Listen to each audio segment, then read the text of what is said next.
नमस्कार साथियों। Previous 2 lecture में आपने कंप्लीट डिस्कशन डील किया एक्टोपिक प्रेगनेंसी को लेके।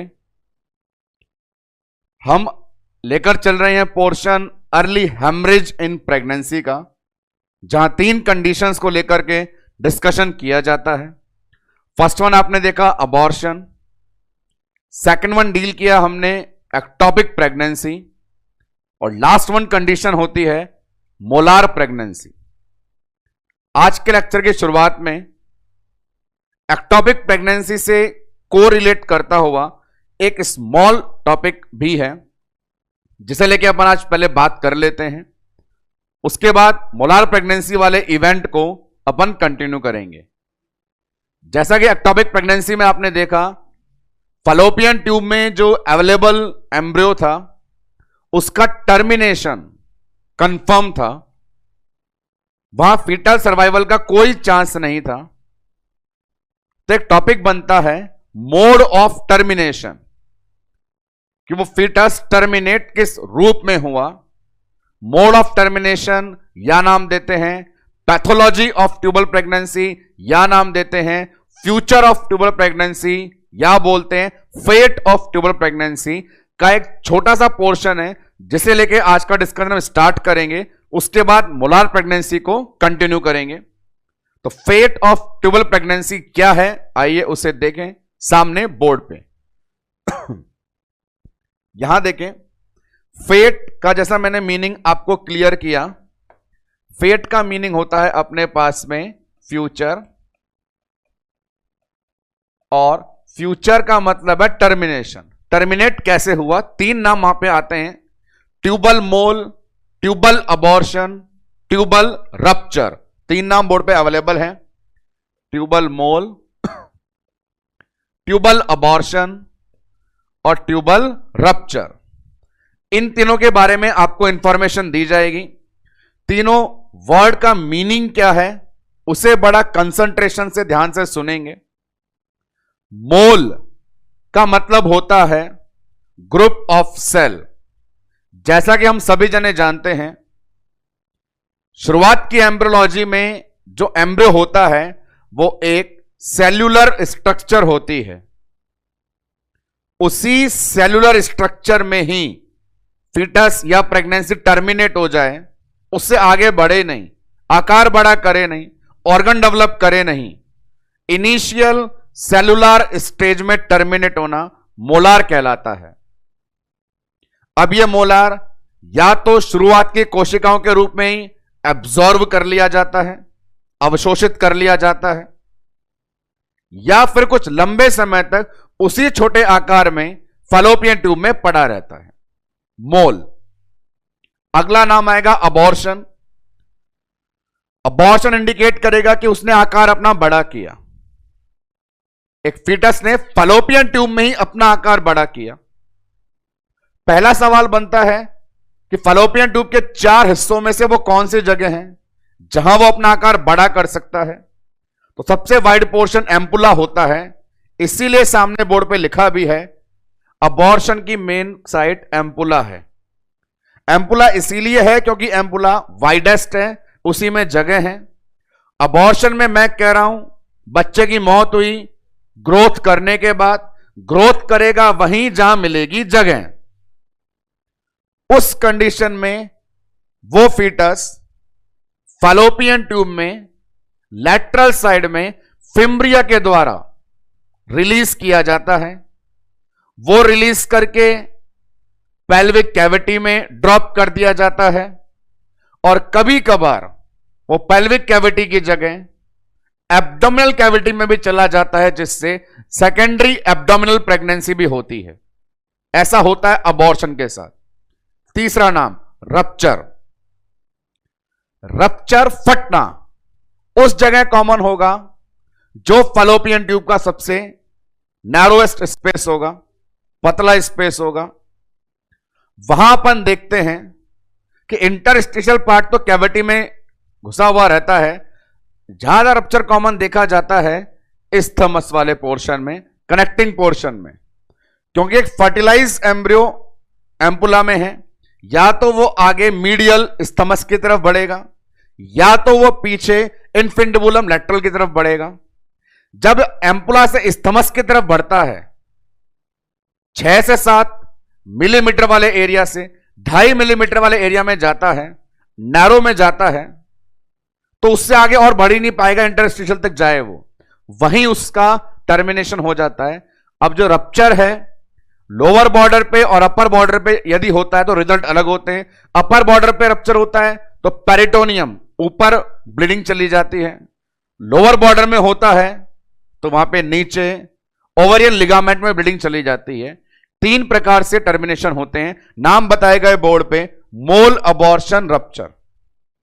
शुरुआत सेल की स्टेज में टर्मिनेट होना, या तो एब्जॉर्ब होना या पड़े रहना। आकार बड़ा करके ट्यूब से निकल के या तो पेल्विक कैविटी में या एब्डोमिनल कैविटी में जाना, एम्पुला में कॉमन। स्थमस में जाके नैरो वाली जगह जाके फेलोपियन ट्यूब को रप्चर कर देना। अपर बॉर्डर रप्चर तो गया पेरिटोनियम में, लोअर बॉर्डर रप्चर तो गया ओवरियन लिगामेंट में। इन तीनों का रिटन लैंग्वेज प्रेजेंटेशन और डायग्रामेटिक प्रेजेंटेशन दोनों अवेलेबल है। आइए देखें पहले रिटन लैंग्वेज प्रेजेंटेशन, उसके बाद डायग्रामेटिक प्रेजेंटेशन। तो रिटन लैंग्वेज में सामने आपकी तरफ बोर्ड पे ये चीज अवेलेबल है, जहां मैं टेंशन दिलवाऊं वहीं दीजिएगा। सबसे पहले अपन 3 नामों को डब्बों में एनक्लोज कर रहे हैं। पहला आपको बताया मैंने मोल, दूसरा बताया अबॉर्शन, तीसरा बताया रप्चर। लैंग्वेज में क्या बोला? मोल के अंदर या तो वो पूरा एब्जॉर्व कर लिया जाता है, पूरा एब्जॉर्व कर लेंगे तो बोलेंगे इन्वॉल्यूशन। यदि पूरा एब्जॉर्व हो गया छोटी अवस्था में तो इन्वॉल्यूशन, या वो लंबे समय तक पड़ा रहा तो कहते हैं क्रोनिक प्रेगनेंसी, मोल वाली कंडीशन। यदि अबॉर्शन वाला नाम था तो मैंने क्या बोला, वो वहां से रिलीज होकर के जा सकता है पेरिटोनियल कैविटी में, पेल्विक कैविटी में, और जा सकता है एब्डोमिनल में। और यदि एब्डोमिनल में चला गया तो डेवलप हो जाती है सेकेंडरी एब्डोमिनल प्रेगनेंसी। अबॉर्शन में आकार बड़ा करके फैलोपियन ट्यूब के इनफंडिबुलम एरिया से निकल के नीचे पेल्विक कैविटी, पेरिटोनियल कैविटी में जाना, एब्डोमेन से कांटेक्ट हो जाने से एब्डोमिनल प्रेगनेंसी के चांस बन जाना। रप्चर में देखें, रप्चर में upper border anti mesenteric border in relation to intestine, lower border जो होती है उसे बोलते हैं mesenteric border related to pelvic. Anti mesenteric border upper है, मेसेंट्रिक बॉर्डर लोअर है। अपर बॉर्डर में गया तो ब्लीडिंग गई पेरिटोनियम में, लोअर बॉर्डर रप्चर हुआ तो वो गया ओवेरी के ब्रॉड लिगामेंट में। यही 3 बात हो रही है बार बार कि एक्टोपिक प्रेगनेंसी में टर्मिनेशन कंफर्म है। शुरुआत कोशिका अवस्था में हो जाए तो मोल, ग्रोथ करने के बाद यदि टर्मिनेशन हो तो अबॉर्शन, खुद के साथ फैलोपियन ट्यूब को भी फाट डाले तो वो रप्चर। अबॉर्शन वहां पे ज्यादा कॉमन जहां जगह ज्यादा है, एम्पुला। अबॉर्शन में ट्यूब से निकल के जाएगा कैविटी में या एब्डोमेन में। रप्चर वहां कॉमन जहां एम्पुला से निकल के जाता स्थमस में, अपर बॉर्डर में पेल्विस, लोअर बॉर्डर में ovarian ligament. Written language presentation, diagrammatic scheme भी इसके अवेलेबल है, वो भी सामने बोर्ड पर देख लीजिए आप। यहां मैं ड्रॉ करके बताता हूं एक एक कंडीशन। नंबर 1 कंडीशन मोल देखते हैं, तो मोल में अपन बोलेंगे फैलोपियन ट्यूब में सेलुलर स्टेज में है। अब इस स्टेज में यदि ट्यूब में ही पड़ा रहेगा तो नाम क्रोनिक कंडीशन, या हो सकता है यहां पे इसका ऐसे कंप्लीट हो जाए एब्जॉर्प्शन। Number 1 case. अबॉर्शन की बात बताऊं तो अबॉर्शन कंडीशन में हो सकता है कि वो डेवलपिंग जायगोट यहां से रिलीज होकर के या तो अपने पास पेल्विक कैविटी में या फिर चला जाए एब्डोमिनल कैविटी में। गया यदि में एब्डोमिनल प्रेगनेंसी या आ गया पेल्विक कैविटी के अंदर तो वहां टर्मिनेशन। रप्चर सुनिए, रप्चर के लिए अपन बोल सकते हैं कि इस्थमस वाला पोर्शन, ये कनेक्टिंग पोर्शन, अपर border anti mesenteric border, lower border mesenteric border. Lower border में यदि रप्चर होता भी है तो वहां पे ब्लड यहां ब्रॉड लिगामेंट ऑफ ओवरी में आ जाता है, यूट्रस का ब्रॉड लिगामेंट में आ जाता है। अपर बॉर्डर में रप्चर होता है तो वो ऊपर पेरिटोनियम में चला जाता है। मार्क करूं तो रेड सबसे पहला मार्कर अपने कंडीशन थी, ये मोल वाली, ये कंडीशन है अबॉर्शन वाली, और ये कंडीशन है रप्चर वाली, और ये था अपना एक्टोपिक प्रेगनेंसी के अंदर रिमेनिंग कंटेंट। रिमेनिंग कंटेंट जहां बताना होता है आपको मोड ऑफ टर्मिनेशन। तो इसके साथ एक्टोपिक का पूरा सेशन ओवरकम हो जाता है और हम आ जाते हैं आज के टॉपिक पे, जिसका नाम है मोलार प्रेगनेंसी। सामने बोर्ड पे तितली उड़ी बस में चढ़ी प्रेजेंटेशन, मोलार प्रेगनेंसी को इंडिकेट करने वाला। मोलार प्रेगनेंसी एक बहुत ही स्पेसिफिक नाम है। प्रीवियस यूनिट्स में जब अपन किसी टॉपिक को डिस्कस करते थे वह रेफरेंस में इसका नाम आता था, यदि आपको याद आ जाए तो। एमनियोटिक फ्लूइड में भी आया है, डायग्नोस्टिक टेस्ट ऑफ प्रेगनेंसी में भी आया है, हाई रिस्क प्रेगनेंसी में भी आया है, और आज सामने पूरी तरह ये आ ही गया है। मोलार प्रेगनेंसी क्या है डिटेल में समझने के लिए सबसे पहले डिस्कस करेंगे इसमें इन्वॉल्व टर्मिनोलॉजी। मोलार प्रेगनेंसी एक शॉर्ट कंडीशन है और टर्मिनोलॉजी से ही इसे बेस्ट एक्सप्लेन किया जा सकता है। हर एक टर्म का मतलब पता लगने के बाद आप समझ पाएंगे ये क्या होता है। जनरली मैं पहले बताऊं, जो पहले भी बताया है मोलार के लिए, तो क्या कंडीशन है, एक कैंसर वाली कंडीशन है।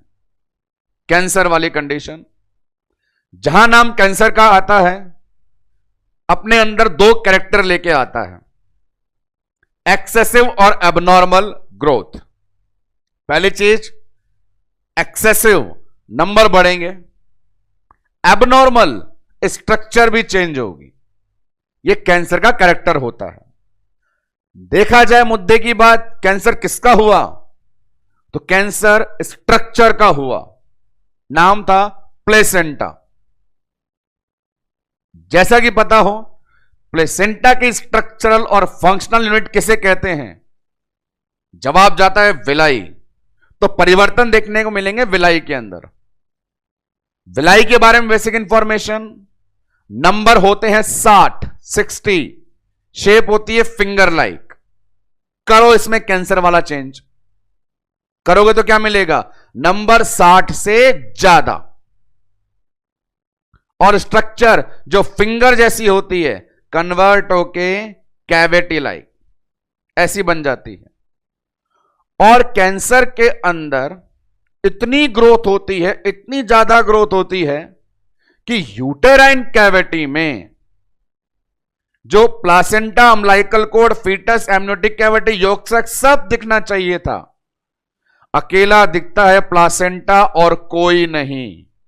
और प्लासेंटा में भी दिखते हैं दुनिया भर के छोटे छोटे गोले, और वो गोले वास्तव में पहले क्या थी, अंगुलियां, विलाई थी।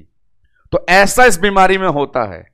इस बीमारी में प्लासेंटा का कैंसर, जिस कैंसर में होता है विलाई की संख्या और आकृति में परिवर्तन, शेप फिंगर से चेंज होकर कैविटी लाइक, मल्टीपल छोटे छोटे वेसिकल वैक्यूल, और प्रेजेंटेशन में कैविटी में सिर्फ ऐसे गोले भरे होते हैं। यही इस बीमारी के बारे में समराइज डिस्कशन है। अब आते हैं इस बीमारी के शुरुआत में यूज आने वाले स्पेसिफिक टर्म्स को वन बाय वन डिस्कस करने में। तो क्या हमारे पास टर्म्स अवेलेबल हैं, बोर्ड पर लिखी हुई हैं, जिनका मीनिंग मुझे यहां पे आपको एक्सप्लेन करना है। नंबर 1 ऊपर लिखा हुआ है मोल। तो मोल में मैं क्या लिखने जा रहा हूं आप उसे गौर करेंगे। नंबर 1 मोल लिखा हुआ है। मोल का सिंपल मीनिंग बताना है। मोल का मीनिंग है group of cell, that's it. Mole is equal to group of cell. कोशिकाओं के गुच्छे को मोल कहा जाता है। अभी कुछ देर आप क्या करेंगे, आप करेंगे ये जो मैंने बीमारी का समराइज बताया, बीमारी में क्या होता है, हर एक मीनिंग वाली लाइन को उससे रिलेट करेंगे। मैंने बताया कैंसर होता है, कैविटी में गोल गोल गुच्छे मिलते हैं, तो उसको आप कह सकते हैं ग्रुप ऑफ सेल। जी बिल्कुल सही है, बहुत सारा ग्रुप मिलेगा। अगला नाम है हाइडेटेड। हाइडेटेड टर्म का मतलब fluid filled cavity, fluid filled cavity. कोई कैविटी है जो भरी हुई है, किसी लिक्विड से भरी हुई है। वो लिक्विड पानी भी हो सकता है, खून भी हो सकता है, दूध भी हो सकता है, तेल भी हो सकती है, मवाद भी हो सकता है, म्यूकस भी हो सकता है। फ्लूइड फिल्ड कैविटी यहां रिलेट करें तो चीज क्या होगी, वो विलाई जो कैविटी बन गया वो तो कैविटी है। और हम जानते हैं नॉर्मली भी विलाई खाली नहीं होता, उसमें ब्लड भरा होता है। तो यहां भी हमें ब्लड से भरी हुई कैविटी वेसिकल्स मिलेंगी। तो ये टर्म भी रिलेट कर रही है। हाइड्रेटेड का सिंपल सा मतलब फ्लूइड फिल्ड कैविटी। चलिए ये दूसरी टर्म का मतलब हो गया। और अब आ रही है सामने बोर्ड पर लिखा हुआ तीसरा नाम, जीटीएन। जीटीएन फार्मा की फेमस ड्रग का उल्टा बोले एंटी-जी, उल्टा जीटीएन। यदि एग्जाम में कोई ऐसा एमसीक्यू आ जाए जो आपको यह बोले मोलार प्रेगनेंसी को क्लियरली एक्सप्लेन करने वाली टर्म कौन सी है, ऑप्शन सामने चार जो लिखे हैं वो क्या दे दें, मोलार, हाइड्रेटेड, जीटीएन, कोरियोकार्सिनोमा। तो वहां भी आंसर देगा जीटीएन, क्योंकि जीटीएन का बहुत अच्छा मतलब है वो क्या, प्रेगनेंसी में प्लासेंटा का कैंसर। यही तो बीमारी है, प्रेगनेंसी में प्लासेंटा का cancer. G for gestation pregnancy, T for trophoblast placenta, N for neoplasm cancer. तो प्रेगनेंसी में प्लासेंटा का कैंसर, गैस्ट्रेशन में ट्रोफोब्लास्ट का नियोप्लाज्म। सामने लिखता हूं मैं इसकी फुल फॉर्म जीटीएन की, G for gestational, T for trophoblast,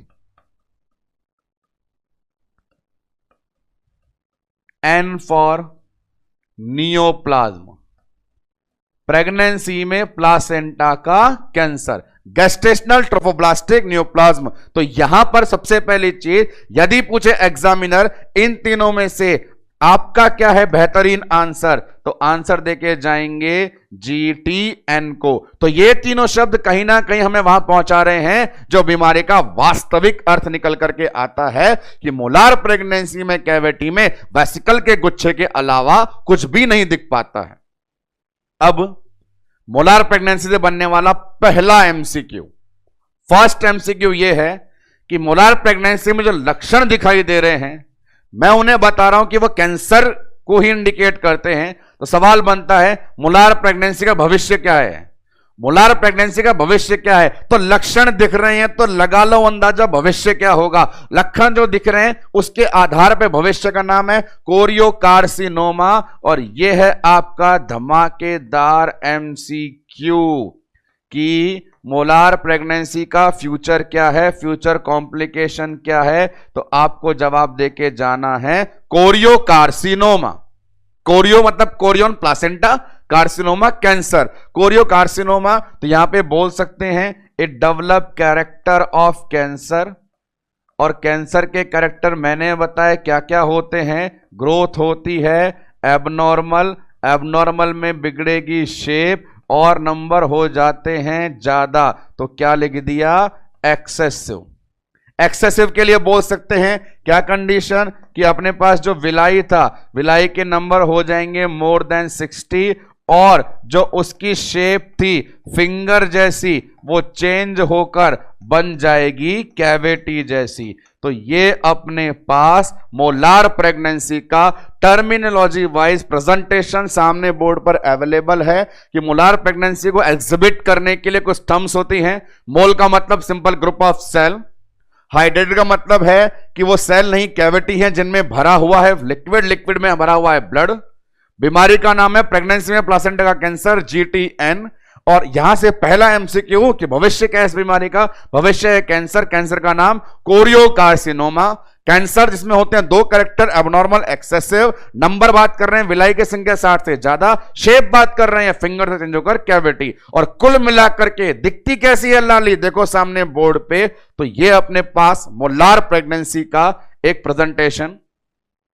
खाके कसम नॉर्मल प्रोसेस की यहां दिखा दो मुझे कहीं आपको foetus, amniotic cavity, yolk sac, umbilical cord, placenta, कुछ भी दिख रहा है? कुछ भी नहीं दिख रहा है, सिवाय दुनिया भर के इन गोल गोल गोलाइयों के अलावा किसी का भी प्रदर्शन सामने नहीं हो रहा। इस प्रकार का भयानक यूट्रस दिखे तो कंफर्म है कंडीशन मोलार प्रेगनेंसी है।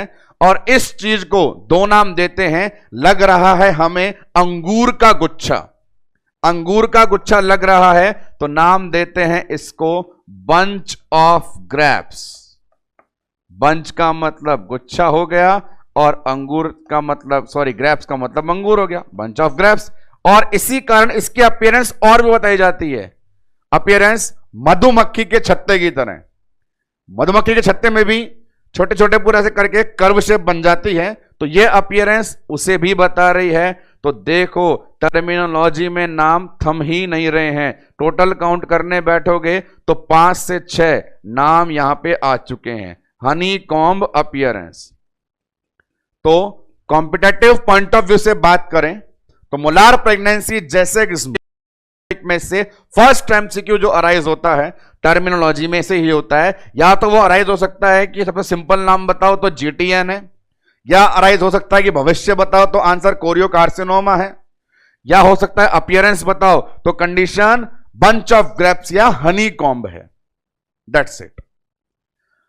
अब अपन देखेंगे इसके आगे कि यदि ऐसा ऐसा हो जाता है तो clinical presentation, clinical feature, maternal complaint, diagnostic measure क्या निकल के आते हैं।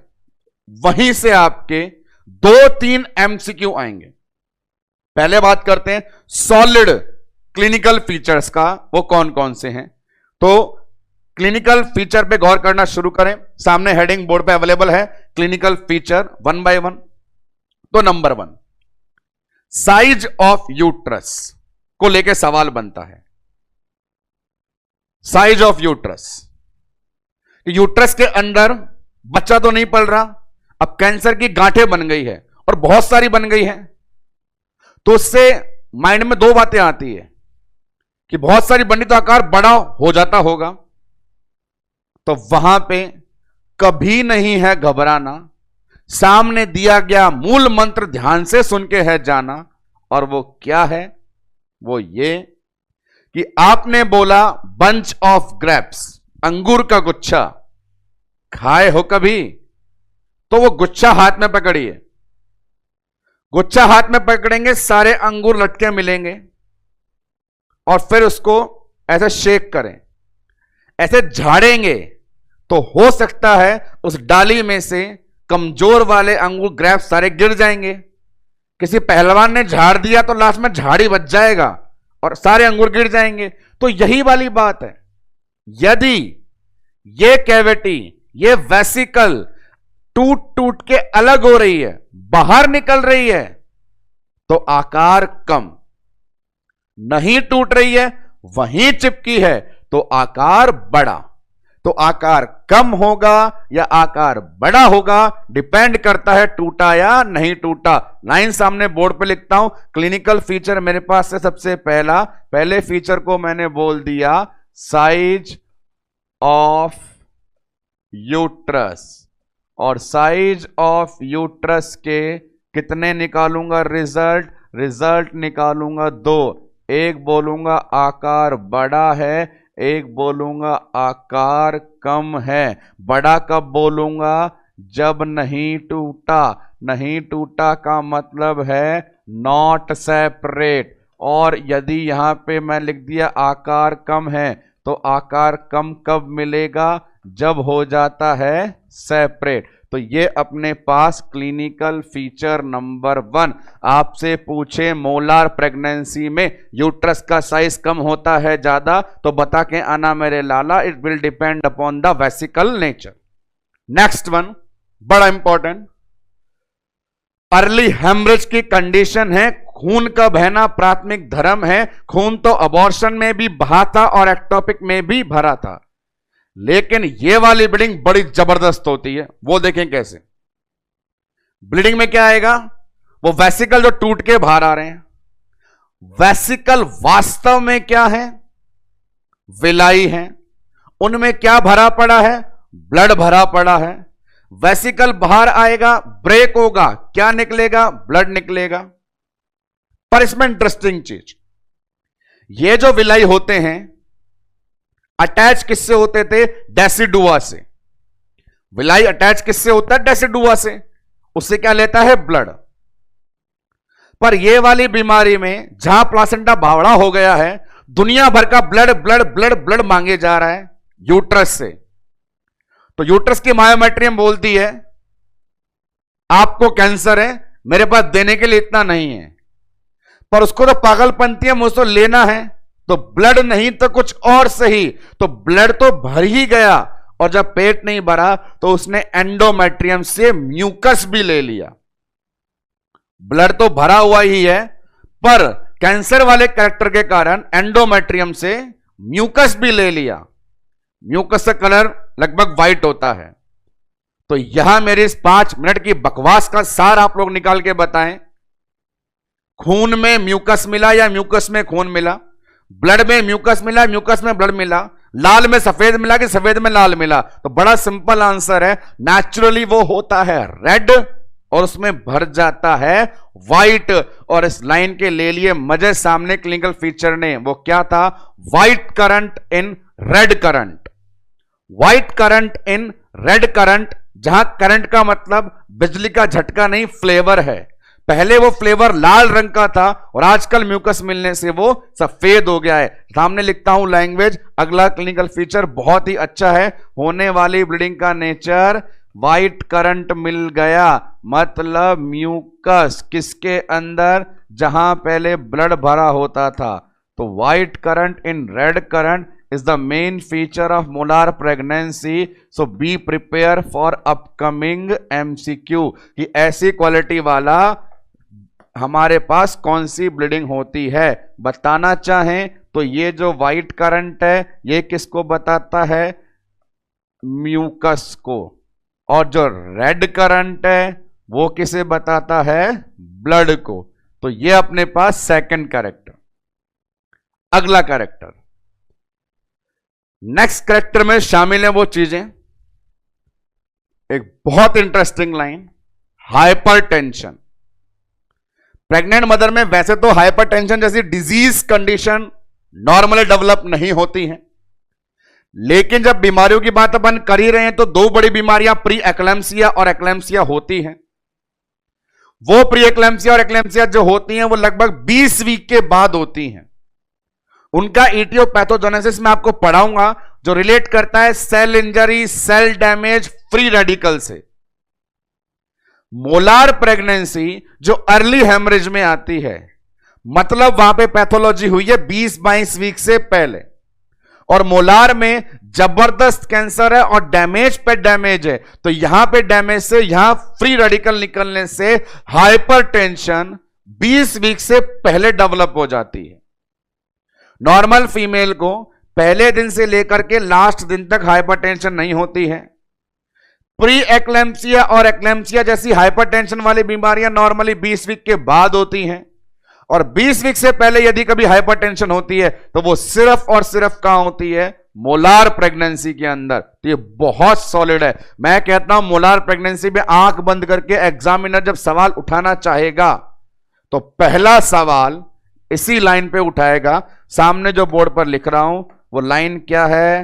Hypertension before 20 week only possible in molar, और इससे धमाकेदार नहीं है क्लिनिकल फीचर मेरे पास बताने के लिए, तो सम्मान मैं कर रहा हूं इसको डब्बे में बंद। आप भी याद रखें, ये बहुत अच्छा सवाल है कि 20 वीक से पहले हाइपरटेंशन यदि देखे है कोई जाता तो वो हमारा मोलार ही है कहलाता। तो 3 फीचर सामने बोर्ड पर आ गए हैं। एक और फीचर पे चलें। फीचर आएगा सोनोग्राफी अपीयरेंस। बाहर से कैसा दिखता है उसकी झांकी तो सामने बोर्ड पर ये रही, बाहर से लाल लाल दिखता है, पर बात मैं कर रहा हूं सोनोग्राफी की। एक्सरे सोनोग्राफी रेडियोलॉजी जो होती है उनकी जो फिल्म होती है वो ब्लैक कलर की होती है। यूटेराइन कैविटी नॉर्मली खाली है तो एयर ब्लैक दिखाई देता है, लेकिन यदि मोलार प्रेगनेंसी है तो कैविटी भरी हुई है और उसमें बहुत सारे छोटी छोटी कैविटियां हैं जो भरी हुई हैं। सोनोग्राफी के अंदर हमें वो उनका कलर व्हाइट दिखेगा कि बहुत सारे सफेद सफेद सफेद सफेद सफेद सफेद छोटे छोटे गोले कैविटी के अंदर भरे हैं। वो गोले यूएसजी में लगेंगे जस्ट लाइक बर्फ के ओले, कि बहुत सारे बर्फ के ओले पड़ गए हैं। इसे बोलते हैं स्नो स्टॉर्म पैटर्न। स्नो बर्फ, स्टॉर्म तूफान, पैटर्न तरीका। सोनोग्राफी में मोलार प्रेगनेंसी में मिलने वाली गांठें बर्फ के ओले के समान दिखाई देती है। Appearance snow storm appearance. सामने देखिए धुआंधार clinical feature number 4 USG appearance snow storm pattern. तो आप देखेंगे टर्मिनोलॉजी के बाद ये मोलार प्रेगनेंसी किस तरह क्लिनिकल फीचर को बता करके हमारे लिए धुआंधार हो चुकी है। हमने 4 मेजर क्लिनिकल फीचर को बोर्ड में प्रेजेंट किया है। सबसे पहले साइज की दुविधा को है हटाना, वो डिपेंड करेगा कि ये जो वेसिकल है वो टूट रही है या नहीं। नंबर 2, आगे जब चले तो वहां आपको है बताना शानदार ब्लीडिंग का नेचर, कि लाल में सफेद मिल गया, लाल खून था, सफेद म्यूकस थी। थर्ड वन बहुत इंपॉर्टेंट चीज, हाइपरटेंशन 20 वीक से पहले सिर्फ संभव है यहां पे। And last one snow storm pattern जो इंडिकेट करेगा अपीयरेंस को। डायग्रामेटिक प्रेजेंटेशन देखेंगे आप इन दोनों का। पहले देख लीजिए वेसिकल का colour presentation. White current red current देखिए, बैकग्राउंड में रेड करंट दिखाई दे रहा है ओरिजिनल फीचर का, अबाउ साइड में व्हाइट करंट वेसिकल्स का, यह इंडिकेट कर रहा है ब्लीडिंग के नेचर को, व्हाइट करंट और red current. Snow storm pattern USG appearance है, जहां लग रहा है यूटेराइन कैविटी में बाढ़ सी आ गई है, बर्फ के गोले गिर गए हैं। तो यह अपने पास इंपॉर्टेंट क्लिनिकल फीचर का प्रेजेंटेशन था जो बोर्ड पे दिया गया। इससे आगे बढ़े तो ये 4 मेजर क्लिनिकल फीचर तो यही थे, कुछ और भी एक्स्ट्रा हैं, उन 1-2 को सुन लें वो कौन कौन से हैं।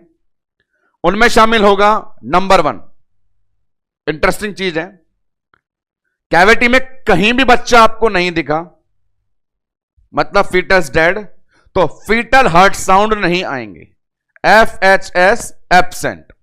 एक बात। दूसरी बात, कैंसर प्लासेंटा का था और प्लासेंटा ही निकालता है SCG। SCG तो बहुत सारा बन रहा है पर बच्चा नहीं है, अजीब विडंबना वाली बात है।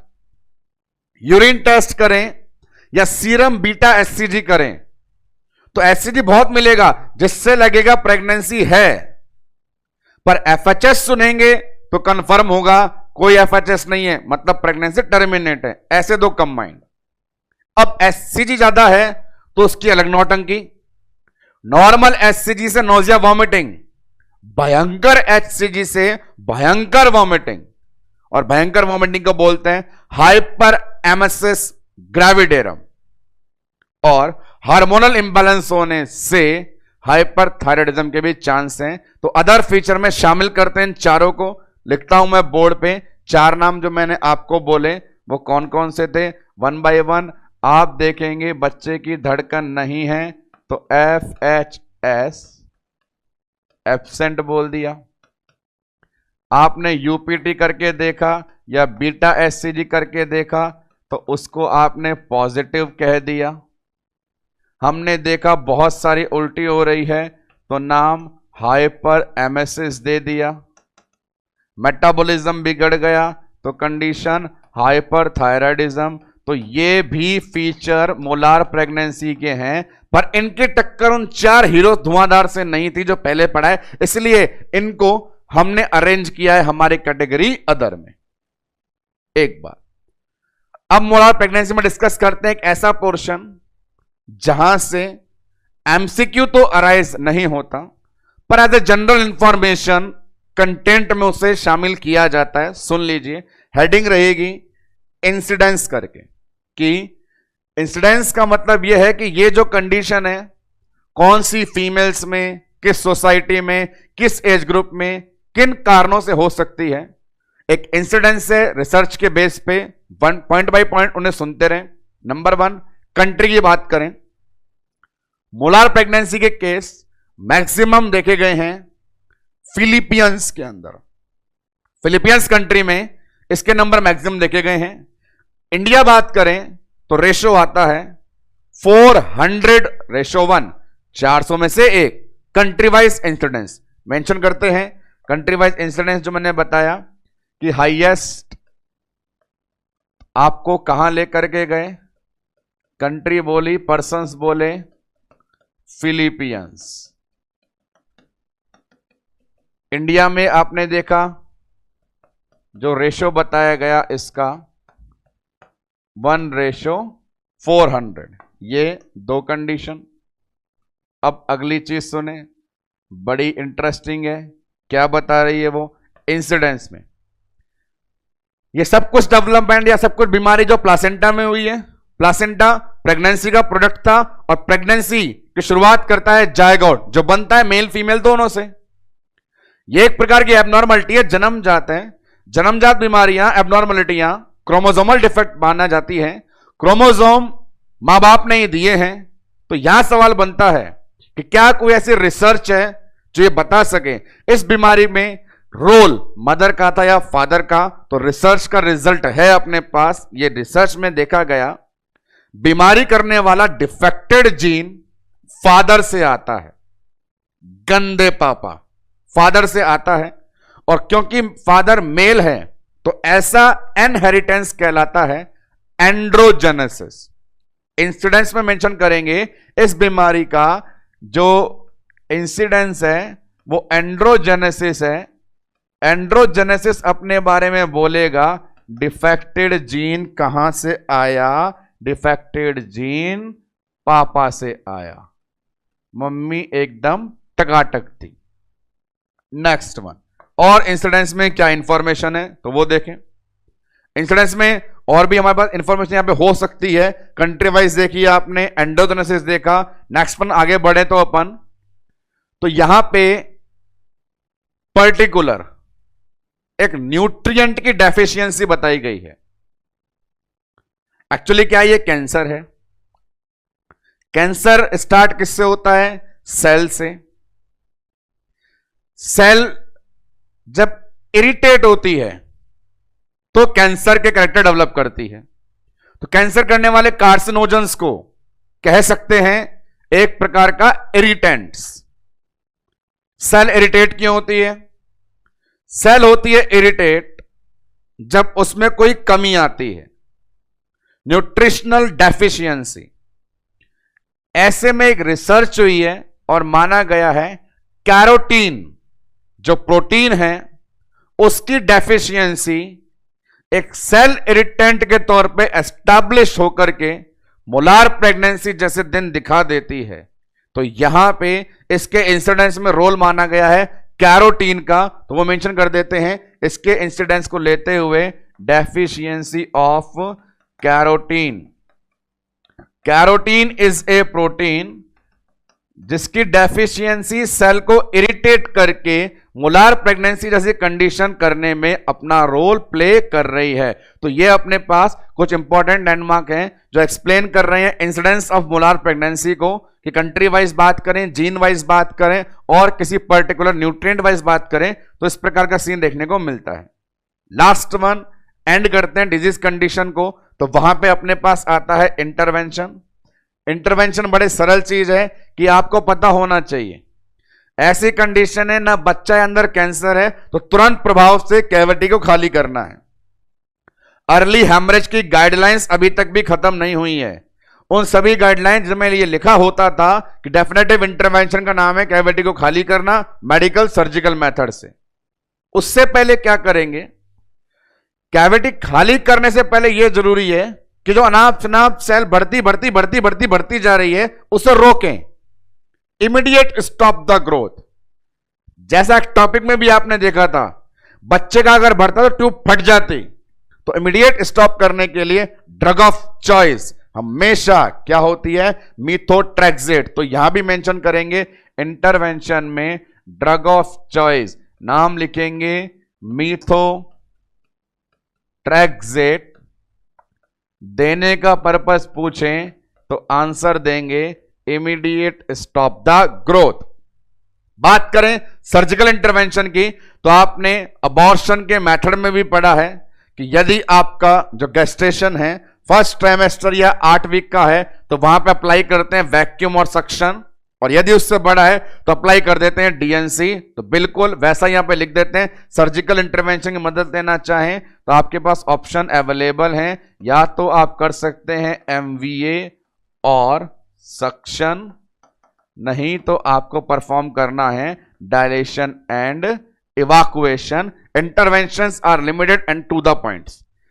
यहां बात करेंगे बहुत ही इंपॉर्टेंट चीज की जो अपने पास आजकल अच्छा क्वेश्चन बना के लाने लग गया है, वो है अपने पास नाम फॉलोअप। फॉलोअप वाली कंडीशन क्या होती है, फॉलोअप पेशेंट को दिया जाने वाला इंस्ट्रक्शन होता है। कैंसर है, वैसे तो कैंसर का जड़ से खत्म होना भी एक बड़ी बात होती है, इसीलिए जिस प्रेग्नेंट फीमेल में यह मोलार प्रेगनेंसी डायग्नोस हुई, उस प्रेग्नेंट फीमेल में टर्मिनेशन करने के बाद, कैविटी खाली करने के बाद उसे इंस्ट्रक्शन दिया जाता है कि अगले 6 महीने तक आपको लगातार फॉलोअप पे आना है। हम ब्लड टेस्ट और बायोप्सी टेस्ट से कंफर्म पे रिकंफर्म करते रहेंगे कि आपके शरीर में कहीं एक भी कार्सिनोजन तो नहीं रह गया है, जड़ से खत्म करने के लिए। और सब कंफर्म करने के बाद उसे टाइम देते हैं पूरे 1 साल का कि ये प्रेगनेंसी तो खराब हो गई, कैंसर के नाम हो गई, अगली प्रेगनेंसी प्लान आप ना करें। कब तक? 1 ईयर, 1 साल तक आपको गैप रखना है, उसके बाद ही आपको अगली प्रेगनेंसी प्लान करनी है, ताकि इस बीमारी के जितने भी जीवाणु विषाणु कीटाणु शरीर में घूम रहे थे उनका जड़ से खात्मा हो जाए। तो follow up after molar pregnancy recommended after 1 year, and this is the total information provided by us on this platform regarding our small condition molar pregnancy। Molar pregnancy को ही अपन एक बार समराइज करें तो आपने मोलार में क्या क्या देखा। मोलार प्रेगनेंसी नंबर 1, टर्मिनोलॉजी का भंडारा, सिंपल टर्मिनोलॉजी सामने बोर्ड पे, एमसीक्यू वाली जीटीएम, क्वेश्चन वाला कोरियो कार्सिनोमा। प्रेजेंटेशन देखा आपने, अपीयरेंस बंच ऑफ ग्रेप्स और हनीकॉम। इसके अलावा स्पेसिफिक क्लिनिकल फीचर धुआंधार थे सारे, ब्लीडिंग का नेचर, करंट ही करंट, करंट का मतलब फ्लेवर, जबरदस्त लाइन, हाइपरटेंशन 20 वीक से पहले लेकर के आई, यूएसजी में स्नो स्टॉर्म। प्रेजेंटेशन इन दोनों पिक्चराइजेशन के थ्रू। नेक्स्ट वन आप गए, नहीं आ रही, एससीजी ज्यादा प्रोडक्ट हो रहा है, यूपीटी पॉजिटिव आ रही है, ज्यादा एससीजी से वॉमिटिंग फीचर, और लाइकवाइज द सेम एज। आगे बढ़े अपन इंसिडेंस पे, country wise, male female wise, nutrient deficiency wise. Next one focus किया अपन ने इंटरवेंशन पे, टू द पॉइंट है, तुरंत ग्रोथ रोकनी है, दवा दे दो मीथोट्रेक्सेट, जड़ से खत्म करना है, खाली करना है, सर्जरी कर दो डीएनसी। लास्ट वन फॉलोअप की बात करी तो आपको एसेंशियल गैप दिया 1 ईयर का।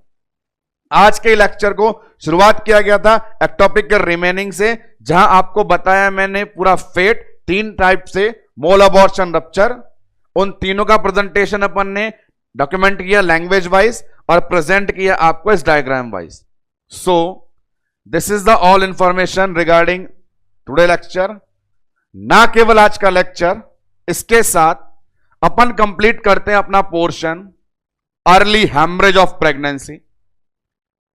ये यूनिट बीमारियों वाली, उस बीमारी वाले यूनिट में पिछले 6 लेक्चर से आपको फर्स्ट डिजीज के बारे में डिस्कशन दिया जा रहा था। हेडिंग थी early haemorrhage in pregnancy, viability से पहले वाली। उनके इनिशियल इंटरवेंशन, डेफिनेटिव इंटरवेंशन अलग होते हैं। अबॉर्शन, एक्टोपिक मोल अलग पैथोलॉजी। अब हमारा प्रवेश कल के लेक्चर में, नेक्स्ट लेक्चर में होगा लेट हेमरेज इन प्रेगनेंसी में। वो लेट हेमरेज इन प्रेगनेंसी जो है 100% वायबिलिटी के बाद वाला होगा, और वो नाम दिया जाएगा, टैग दिया जाएगा बड़ा, एंटीपार्टम हेमरेज एपीएच के नाम से। तब तक आप तक रिक्वेस्ट है कि इन सबको लगातार पढ़ते रहें, रिवाइज करते रहें, मैक्सिमम एमसीक्यू सॉल्व करते रहें, और कहीं भी आप ऐसी चीज देखें जो डिफरेंस लगे उसे नोट करते रहें। कोशिश ये की गई है सभी 6 लेक्चर में इस अर्ली हेमरेज से बनने वाला एक भी एमसीक्यू यदि आपके सामने आ जाए तो बिना सॉल्व हुए वो कहीं ना जाए। इसलिए अपनी प्रैक्टिस को मजबूत बनाते रहिए, क्योंकि आप नहीं तो और कौन। तो फिलहाल आज अपन अपने लेक्चर को यहीं देंगे विराम। मुलाकात करेंगे अगले लेक्चर में नई कंडीशन, नया सीन, नई बीमारी एपीएच के साथ। तब तक के लिए धन्यवाद।